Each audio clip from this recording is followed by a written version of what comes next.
I think this is number 4.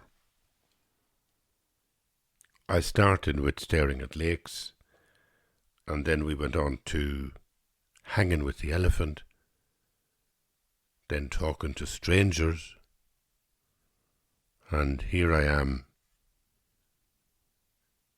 We're nearly halfway through July.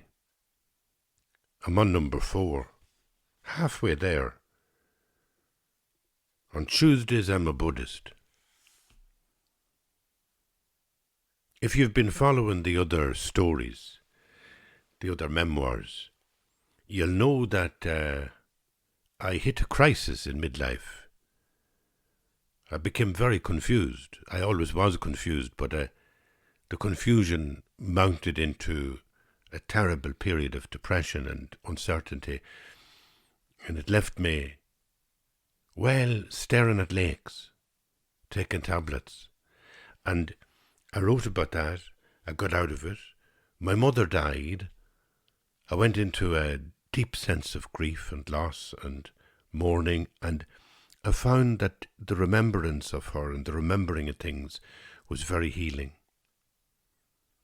I began to go out again into the world, but I was still struggling. You know, in the book Talking to Strangers, there's a lot of stuff where I go to Poland and I try and find my ancestors. My great-grandmother was Polish, believe it or not.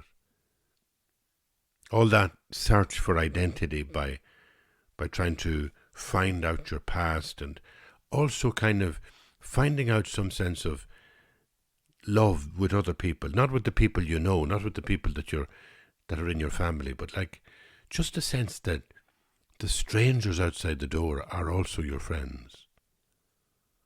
And that was the book Talking to Strangers. Well, I came at some stage then to a fair confusion in my life, and I wrote a book called On Tuesdays I'm a Buddhist. And the reason I gave it that title was because at the time I was going to a psychotherapist. I used to go to the psychotherapist on a Wednesday. And I felt from the beginning that there was something about the psychotherapy that was in a different field from religion. Like being a Christian or believing in a Christian way or being a Buddhist and practicing Buddhist practices, those two seemed to me quite compatible. The odd one out seemed to be therapy. So when I'd be going up to the therapist on the Tuesday, it was like that was my religion. But I used to say, on Tuesdays I'm a Buddhist, and maybe on Friday I was a Christian, I don't know. It was like a book that was trying to explore the fact that psychotherapy is a new idea and a new way to examine the pathway in life. And what I wasn't sure of at this stage was, did I belong as a Christian? Did I belong as a Buddhist? Or should I try and find a pathway with psychotherapy? And I wrote a book about it. So I'm going to read you a little bit of it. I've talked to my therapist about everything. The weather, the state of the nation, my breakdown in midlife, the death of my mother, my sex life, the significance of cats in my damage to childhood, and the enduring loneliness I feel without God. Maybe there will be further issues to discuss in future, things of which I am as yet unconscious and unaware. Maybe I'm indulging in cover-ups of things that have yet to come to the surface. Maybe I need more closure. Maybe I'm in denial. Therapy is a strange business. It's like being under investigation for crimes you're not aware of or have not yet committed. But at its best, it's about words like opening, trust, listening, and hope. The mechanics of it constitute an ongoing dialogue with a skilled guide. It's about 60 minutes every week, or every month, in a face-to-face meeting between him, the guide, and me, the pilgrim, on a journey towards self-awareness. I don't go to my therapist consistently, so our sessions happen infrequently, sometimes once a year, sometimes on a weekly basis for months.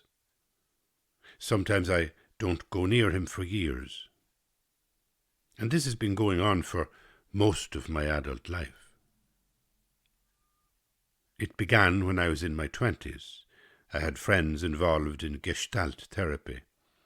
I had a poster over the bed that said, "I do my thing, you do your thing. I am not in this world to live up to your expectations. You are not in this world to live up to mine. If we should find each other, it would be beautiful. If not, it can't be helped." Many a night I sat on a beanbag, looking up at that poster, hoping it might guide me nakedly to her bed. That would indeed be beautiful, I thought, finding her, imagining myself speaking the words, a phrase I could use in the final moments of seduction, perhaps. I'm just trying to find you.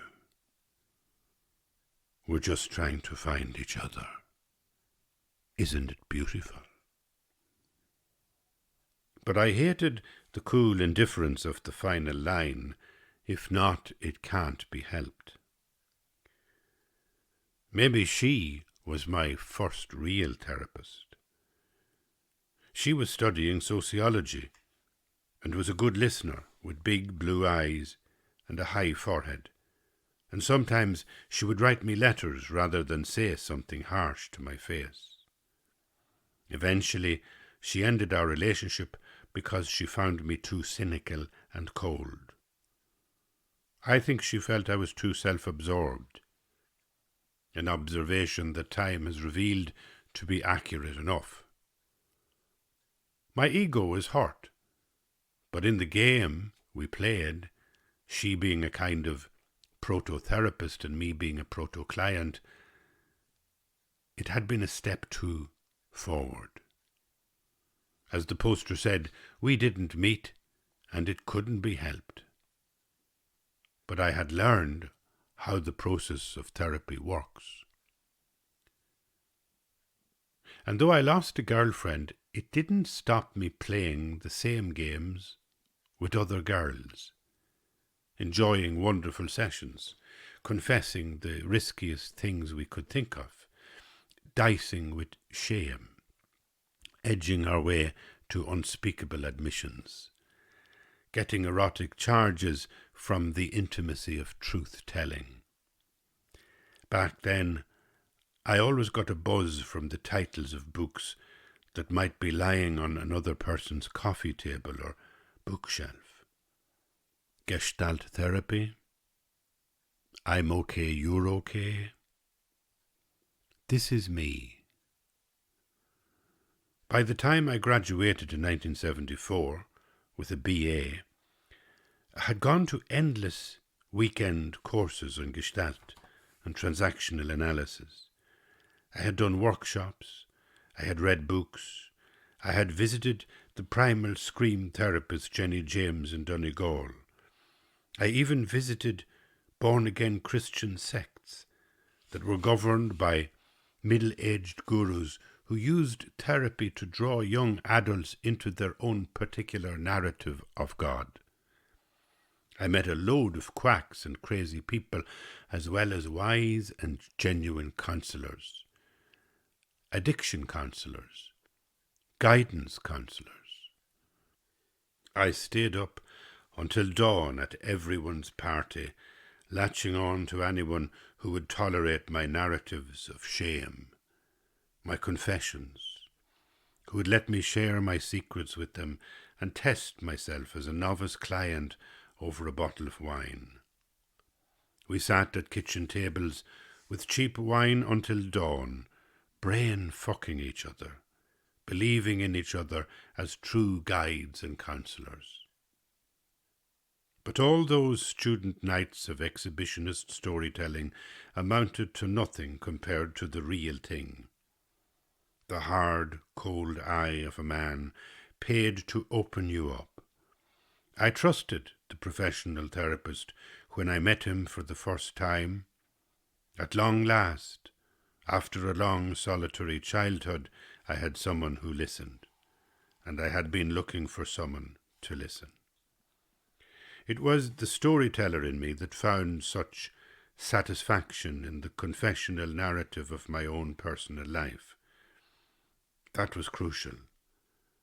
From the very beginning, therapy was only another form of storytelling. Yet I was an exhibitionist in pain. Yes, I liked showing people where I was wounded, but the satisfaction was in making a story of it all. And so it was that with a certain amount of enthusiasm I went along one day to a semi-detached house on the south side of Dublin, where the therapist's name was engraved on a brass plate outside the black door beneath a Georgian fanlight. Clearly, there was money in therapy, and I had my wallet. I was excited to begin the journey. I had a new beginning. I was somebody's client. I had stepped over the threshold and had at last arrived in the land of therapy. By the end of the first decade of the 21st century, I was, like many others in Ireland, less and less in thrall to magical thinking.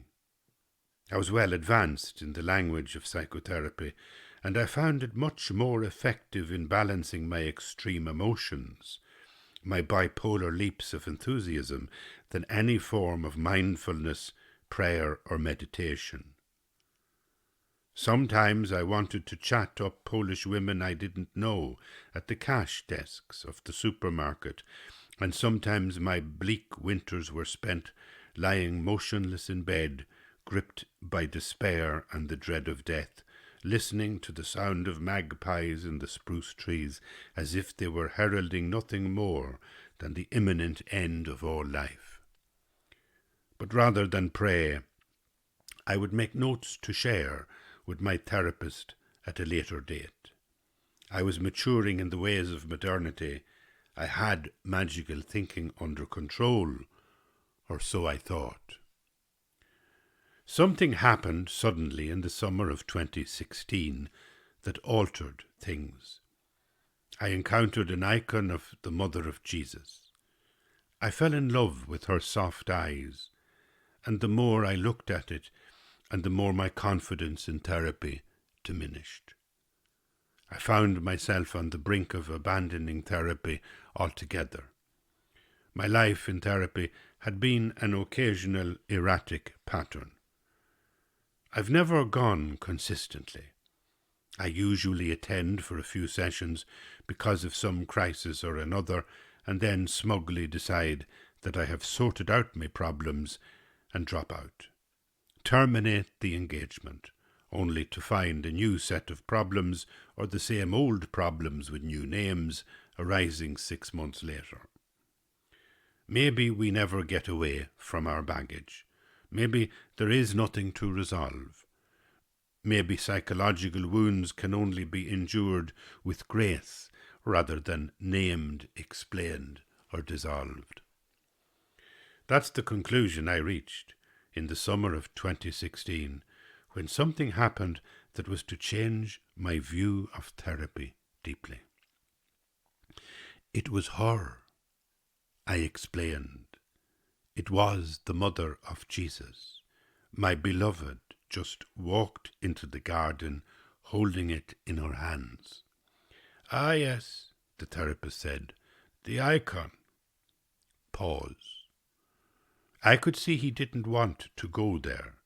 He was barely able to keep his eyes open when I spoke of religion. Of course, the icon didn't really just appear. The beloved had brought it home from Warsaw. She had, as they say, written it there in the museum herself. It was a replica of Our Lady of Kazan. It was a work of restoration, and there was nothing magical about that from her side at all. But the way I saw it, the icon appeared. It appeared. That's how to say it, if you have faith in it. And when it came into the house, it changed everything. If anyone had asked me what I hoped the beloved might bring home from Warsaw as a gift, I would probably have said a good bottle of vodka. An icon was the last thing I imagined, and it landed in my lap without the slightest warning. We were on the patio drinking. It was a warm night in late May. "I have something for you," she said. She went into the house, took it from her suitcase, and returned to the patio. And there it was, suddenly, lying on the wrought iron garden table. It appeared. I saw it. I became emotional. I took it to my studio and placed it on the top shelf of my father's bookcase. I adorned it with blue and white silk scarves, and lit a small candle in front of it, and wept like a sailor home from the seas or a hunter home from the hills. All my Tibetan bowls and bells had been gathering dust in drawers for a few years. The old chalice from my priesthood was caked in grime. The theology books from my student days in Maynooth that I had clung to for decades had vanished into a charity shop in Cavan 2 or 3 years earlier. I was getting over that religious thing. I was healing myself from the manic anxieties that magical thinking induced. And then, suddenly, one of the most old-fashioned, simple, compassionate icons in the Christian world, a mother with her child, gazing fondly and serenely at me. The image on wood was silent, but its persistent gaze felt like a door opening, releasing me from the prison of my own psyche. That was backsliding, I knew that. From the moment I looked into the Blessed Mother's eyes, I was edging closer to the fog of superstition again. I had become the Titanic, and the fog of sentimental devotion was gathering, and the big iceberg of mysticism lay ahead. Soon I'd be thinking like a Catholic again. That was a real danger. The mindset of medieval Europe that took the subjugation of women as normal, considered this life merely as a rehearsal for some exotic heaven, presumed all of the universe's cosmic grace and mystery could be deciphered into clear statements of rational thought, and which was fearsome, a yoke on my imagination. And it was returning, day by day, through the stealth of little devotions, and the inundation was frightening. My rational mind would dissolve if I offered obedience to this narrative again. I would fall into the sleep of unconscious beings. I would no longer be awake as I walked the earth.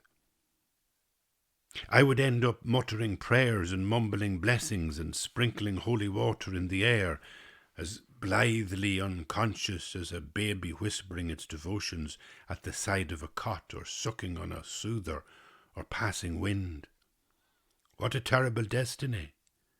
I would grow old and drag my feet towards grim death, fearing some dark inquisition at the end of life, where I would doubtless be found wanting. What a load of medieval cant in which to be drowning. And yet the icon, that beautiful image of compassion and mystery, was fierce in its power to subdue me. The modern me wanted to banish the ghosts and shadows of unconscious projection and live in the clear light of day. The modern me didn't want saints, angels, or holy women that floated across the sea in stone coffins. I had no desire to immerse myself in the sweaty stream of religiosity that an icon can induce. Religion is not good for me, I said. It abstracts my feelings. Is that how you see it? The therapist asked. Is that how you see it? He stressed the you. That was the issue. Religion was not the problem. It was how I saw it that mattered. My conflict. I replied, to surprise even myself, no, actually, that's not how I see it. So how do you see it? You know, he was a smart fucker at times. But how could I say how I saw it? To completely turn away from Catholicism in Ireland was impossible. Christ oozed from the earth itself, from the old stones, the round towers, the beehive huts, the holy wells, the high crosses, and the ancient slabs on the sides of various mountains, and on island sanctuaries where Celtic crosses danced in the sunlight. I suspect that the hardest image to let go of is Mother, I suggested. I meant the Holy Mother, the Blessed Mother. She was stuck like a lump in my heart. She had been embedded deep on the day I lay prostrate at the foot of an altar to commit myself in obedience to her Son, Jesus. An act of morbid submission that had brought me no bliss, but which had enveloped the trembling hands of my depression like a firm glove. My therapist had been like a guardian angel, shadowing me through all the ups and downs of life, guiding my blundering footsteps through various relationships, and helping me to name the baggage and burdens of lost love.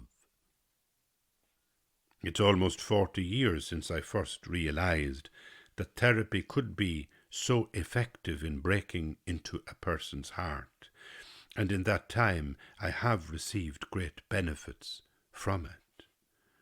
But there is no relationship in which we don't want to please. And no matter how professional our meetings were, with money exchanged and the clock ticking, I always hoped to please him. The human mind is so layered that I would have really needed a second therapist to investigate my relationship with the first. How honest was I being with him? How often was I trying to find the right answers for him? And I would have needed a third therapist to deal with the second therapist's relationship, and so on it might go until I was employing all the therapists in the world. In fact, I did wander from one therapist to another over the years, but in my mind there was only one. They were all fused into one flawless and exceptional archetype. A person who listened, a surrogate parent, a wise uncle, a non-judgmental and non-directive ear. He knew everything, and he was a professional down to the tips of his manicured fingers. I paid him, I trusted him like a doctor, I was his client, I am his client. But I'm not sick in any chronic sense. It's simply an issue of maintaining my mental health. It's intimate, and as he applies his skill, his attention, his listening, He encourages me to focus on what is here and now, in the room, how I am feeling, here and now. He asked me about my mother and my relationships, and about how I felt, in the here and now. All day and every day that we were having sessions, he would inquire, "How are you feeling right now?" There seemed to be some absolute reality hanging around that question. There seemed to be an absolute truth about the answers that might be required. So as long as I was speaking that language, minted in the world of cognitive sciences, I felt confident that I was naming the bird in an appropriate manner. I was saying the truth. I was nailing the reality of my condition to the verbs and nouns in my mouth. And sometimes he would say, "It's good that you have named it." And the following week he would inquire again, "In the last session I think you named some things for the first time. That was a great step. How are you feeling now?" I would usually say, "Oh yes, since I named that thing last week I have felt much better." Because for sure it must be true that I would feel better if I could articulate who I was. I was angry. I am angry. It's a simple sentence. But if I say it and feel the truth of it, then I feel better. In fact, I feel less angry the more I become aware of how angry I feel. Awareness dissipates the power of feeling. I'm not possessed by it if I'm conscious of it. If I can say, "I'm angry," I know what is passing through me. I am no longer walking around unconsciously, banging my head against a wall and wondering why it hurts. Now I know I'm angry. That's why I was banging my head against the wall. Now I can stop, because I'm conscious of the fact that I'm angry. Except that this system of naming every emotion and becoming aware of it in order to be free of its tyranny didn't entirely work for me, because I'm a storyteller. I always know there's another way of saying it. There's another way to say anything. No matter how many times I write a sentence, there will always be another, fresher way tomorrow morning when I open my eyes. Words just don't mean something.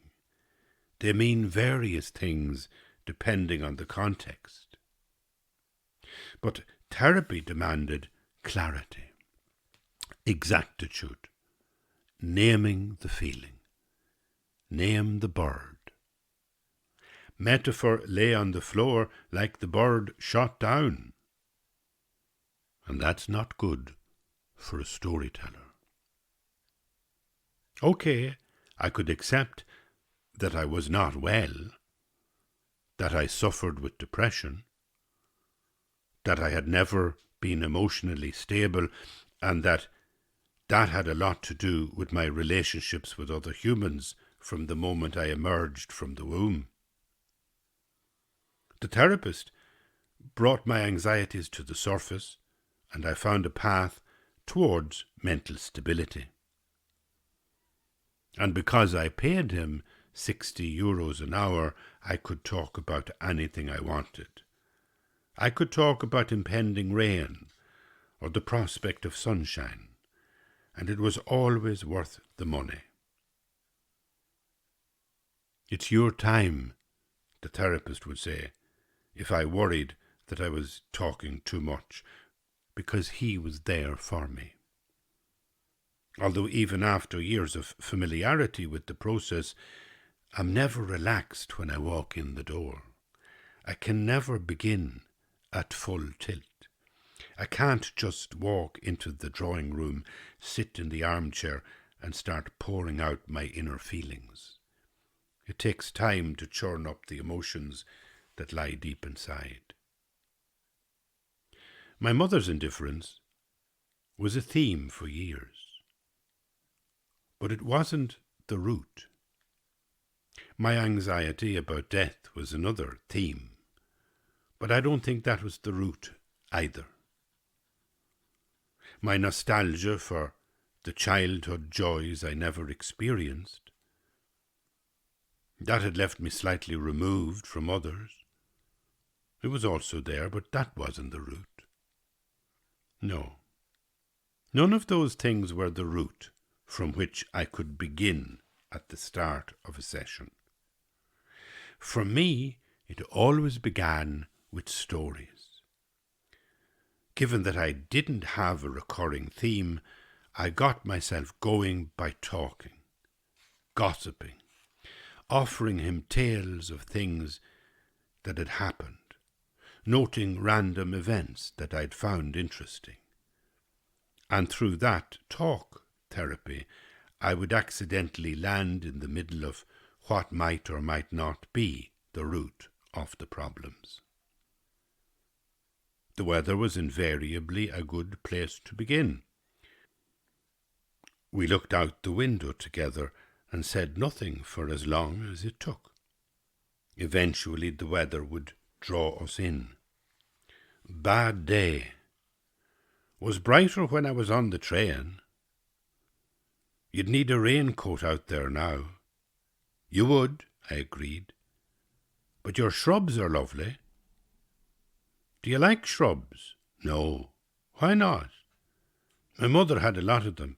I trimmed enough escallonia to last a lifetime when I was a child. Your mother? Yes. And there we were.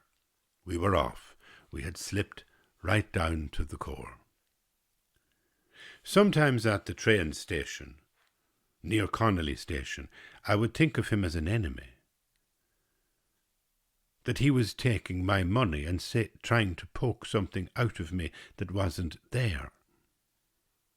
Sometimes I vowed to take my issues to the grave with me, rather than tell him anything. This was a strange defiance to have as I headed towards his drawing room, and only proved that I was certainly in need of therapy. And on those days when I was particularly defensive, the weather was the safest place to hide. I could spend half an hour describing the weather in Leitrim, to which he did not object. He even gave me permission to digress. That was the deal. He allowed me avoid issues if that was what I wanted. I suppose as long as I was giving him the money, it didn't bother him. He was in no hurry to cure me. He probably knew there was no cure, because I wasn't sick. I was his client, and that's different. And eventually, I would reveal myself. But it's a delicate art form to walk into a room and begin talking about your inner self to someone you don't know. You need to skirt around the topic, to come sideways at the issues, to invent distractions that fill the time so that you don't feel threatened. The last thing you need is a therapist staring at you with a look on his face that says, "Please get to the point." My therapist was perfect. He smiled and gazed lovingly, but always remained silent, apart from tiny interjections. "How do you feel right now?" When I walked in, he welcomed me like an old friend, with both hands clasping mine. He took my coat, placed it gently on the sofa. I settled myself in the armchair. I drank from a bottle of water. I grabbed the first handful of tissues from a box on the side table at my arm and crossed my legs. All I needed was time. He knew that, and eventually the truth would come out. The truth about the universe as I experienced it. And that's where I begin in the book, On Tuesdays I'm a Buddhist. I suppose it was a time I was taking therapy most serious. Like I had been engaged with therapy since I was a student of sociology and at various times in my life. But I really had an experience of depression 12 years ago. And it lasted, and it was difficult. And I reached out to a therapist. I genuinely reached out, and I found a good therapist. And all was going so well. And I think that the only thing that made the difference was the accidental arrival of an icon in the house. I mean, my therapist he was really good. He was non-judgmental. He was non-directive. He was paid to listen. And the value of his work became clear when I compared him with some of the half-trained amateur therapists that toy with their friends' emotions and need their clients to need them. Such quacks are dangerous.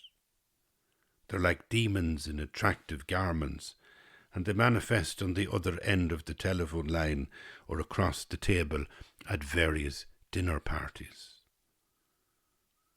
All I had to do was confess that I was in therapy, or that I was depressed or confused about old age, and the room filled with advisors, confidants, and people who used the word should more than they should.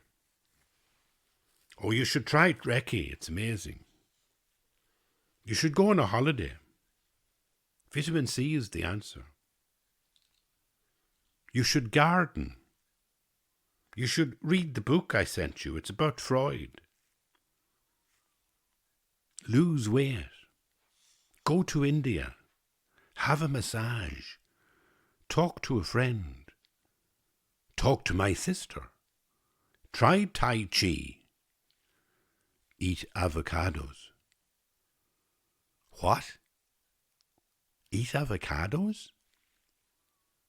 I tried everything. All those and more.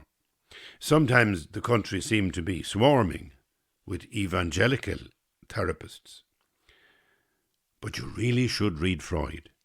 You really must, as soon as possible. I can't bear to think of you in pain, because I care for you. But please open your eyes and read Freud. No, read Jung. You need to do it. I'll be disappointed if you don't. I remember getting advice like that in Bewley's on Grafton Street one afternoon. We were having a cappuccino. I had been doing a one-man show during lunchtime called The Tinker's Curse.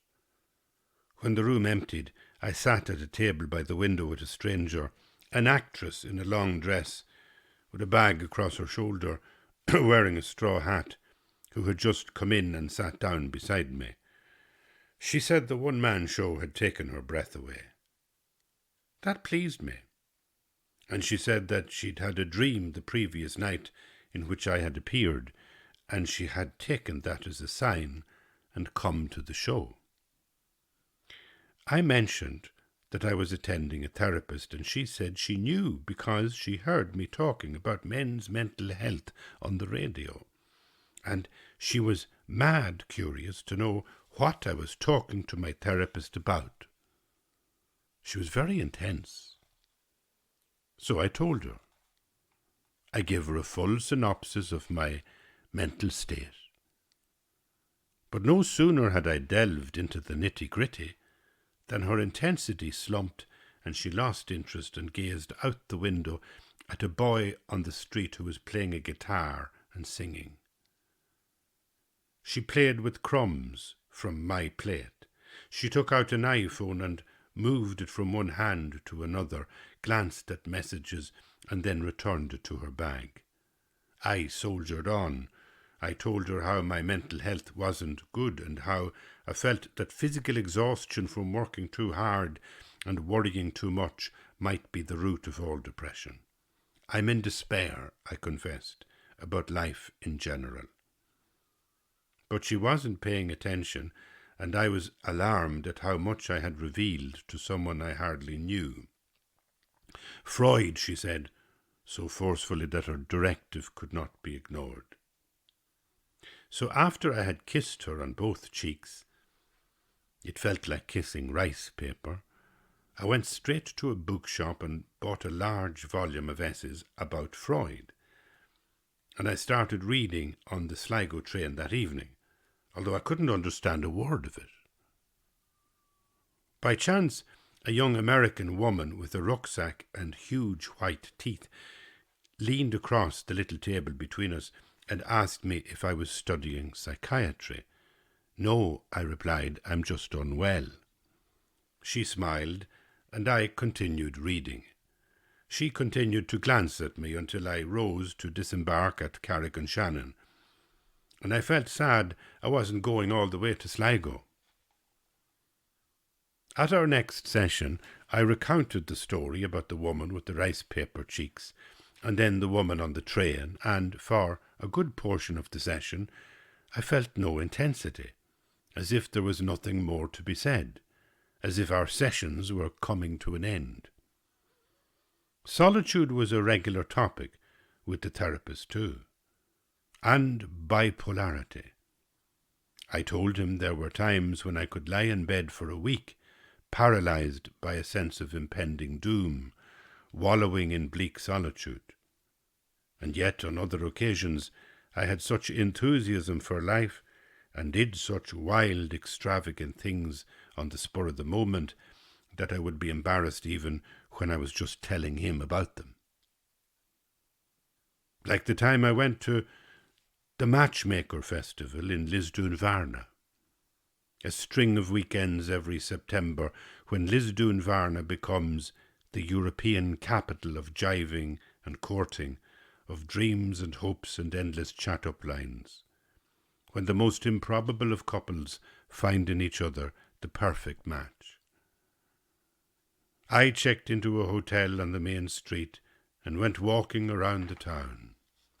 On the market square, a fortune teller, Madame Star, read palms in her camper van for young women who huddled in the porch of a nearby pub as they waited their turn. 2 men from Vietnam with a long ladder decorated the streets with bunting. A woman wearing walking boots and carrying a rucksack bought a bottle of wine and a pack of biscuits in the Spar shop, where Sky Television was tracking the burial of Edward Kennedy. She glanced at the coffin on the screen, but didn't seem very concerned, so I thought a chat-up line might be in order. Perhaps I should have brought my tent, I joked, and pointed at her bottle of wine. At the same moment, the Sky anchor woman began describing the antics of a depraved sexual beast who had kept a young woman imprisoned in his backyard for 18 years. The woman in the walking boots looked nervous.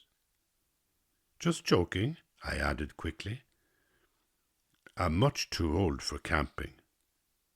She smiled and walked away. Then it got dark. Outside, a Garda was pruning a tree in the square to allow Madame Star to park her Remor camper van without hindering the free flow of other traffic. Some men came out from Lynch's pub with pints in their hands to watch and to scoff. At about 9:30 p.m. I stepped into a small hotel where a band was playing, and a dozen couples were dancing, and a crowd sat at tables in candlelight. A languid girl with blonde hair sipped orange juice in a corner. She wore a black woolen jumper and a chunky gold bracelet hung on her wrist. It stood out against the black wool. A man in a well-ironed blue shirt and a woman in an ankle-length pink dress sat at the bar, careless of each other, like people in a solid marriage, just there for the dancing. Two old men with swollen whisky noses and wearing shiny suits leaned their backs against the bar to view the dancers. Some women had partners and glowed with contentment. Younger women sat in groups, 5 or 10 at a table, all heels and stockings and frocks. A man with white hair and bushy eyebrows danced with himself, holding a pint of stout in each hand. A lonely boy of about 50 came in the door in trepidation. He looked shy and nervous, as if he had been lured down from the mountains with icons of the Holy Virgin, and assurances that the inviolability of his mother's love would not be undermined by an hour of leisure in the dim lights and the loud music of a Lisdoonvarna honky-tonk. He clung to his seat until the last dance. I noticed him later buttoning up his coat at the door as he headed home alone. A big bald countryman with arms like girders and face muscles as flexible as bronze placed his pint on the table next to mine. He put his shoulder to my shoulder and said, "It's a small crowd." He said, "All that's in is in. But this is only the first weekend. It warms up as September progresses. People get more frantic near October." He surveyed the dancers. "Men are like fish," he declared. "They're afraid to risk anything. So they don't go into a frenzy, not yet. They mooch about for a few weekends. But come back here at the end of September and you'll see a different story.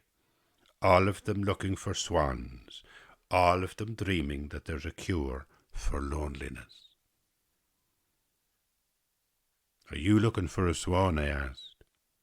"I am, sort of," he said, "and sort of not." Could someone like me get a woman here, I wondered, though it was not the right question because I was happily married. But like growing a ponytail, dyeing grey hair, or buying flashy new cars, men have different strategies for letting go of their inner warrior. That young blade they once were.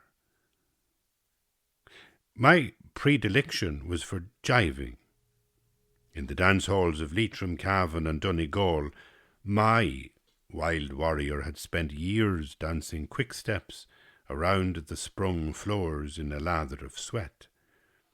And here I was in late middle age, pot-bellied and stiff in limb and joint, willing to go, if not to the ends of the earth, then at least to Lisdoonvarna, to see how withered my inner warrior had become, or if his feet could still at least move gracefully to the beat of a country and western guitarist.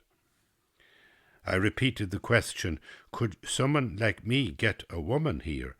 "She'd have to fancy you first," the big countryman declared. He had an ability to state the obvious as if he was quoting directly from the sutras of the Buddha. He stood up and went off, looking for a dance. He endured 2 refusals before a woman passing him in the aisle said, "Come on then, so."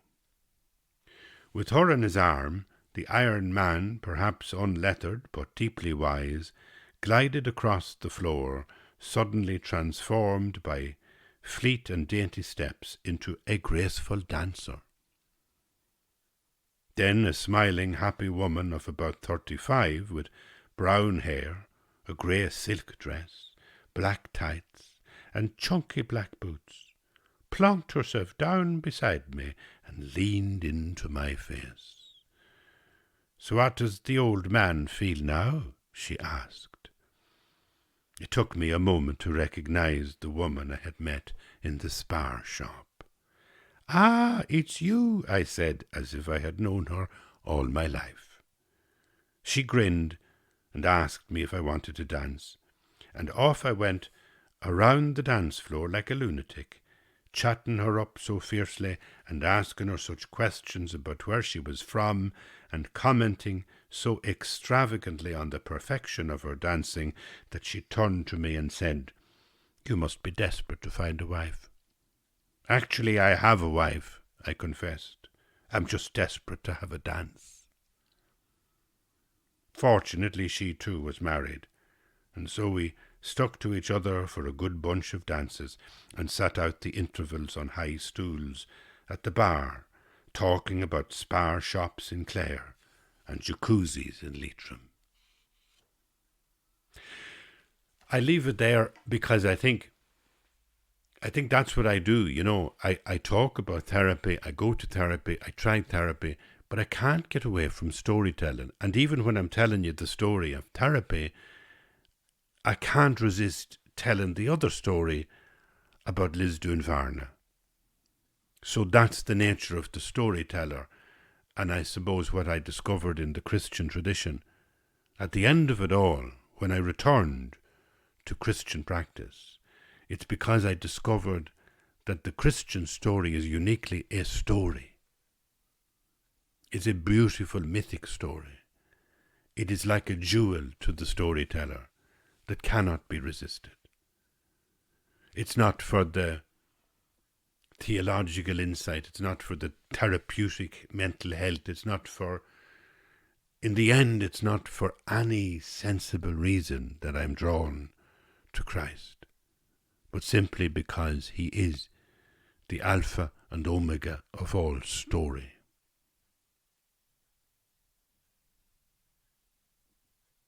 Thank you for being here. Hope you enjoyed the reading. That's from On Tuesdays, I'm a Buddhist. Bye-bye.